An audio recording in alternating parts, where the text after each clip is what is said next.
Sir বসতেছেন না, গাদার গাছ।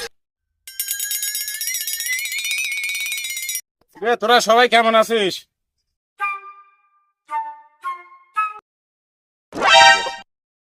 স্যার আইয়েছেন?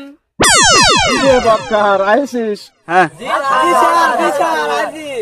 আবার কালু মানিকিরও দেখতেছি, এখানে আবার কুদ্দুসেরও দেখতেছি, কিন্তু এখানে একটা মিসিং লাগতেছে।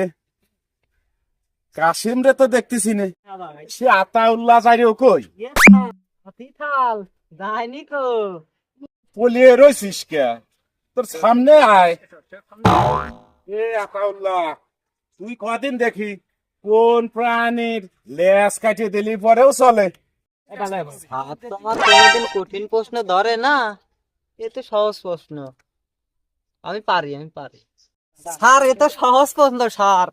এই ফটিক গুন্ডি, এই গুন্ডি লেজ কাটি দিলেও আকাশে ওরে স্যার। এককালে স্যার আমি গুন্ডি বানাইছি স্যার, আমার গুন্ডি নিখুঁত ভাবে উঠতো। এ আতাউল্লাহ, তোর ওই ফটিকগুলির প্রাণ কি ওই প্রাণ কোম্পানি এসে দিয়ে গেছিল? এই বক্কার, এবার তুই কদিন দেখি কোন উদ্ভিদ ছোটবেলায় প্যান পরে থাকে আর বড় হলি ঘরে ল্যাংটা থাকে? স্যার এটা সহজ প্রশ্ন। আমার পাড়ায় হোসেন আছে, ওর বাপ মা ছোটবেলায় প্যান্ট পরে রাখতো, এখন পাগল হয়ে গেছে, সেদিন ন্যাংটা ঘুরিয়ে বেড়ায়। স্যার এই উত্তরটা একদমই ঠিক, ও ঠিক উত্তর দিয়েছে স্যার।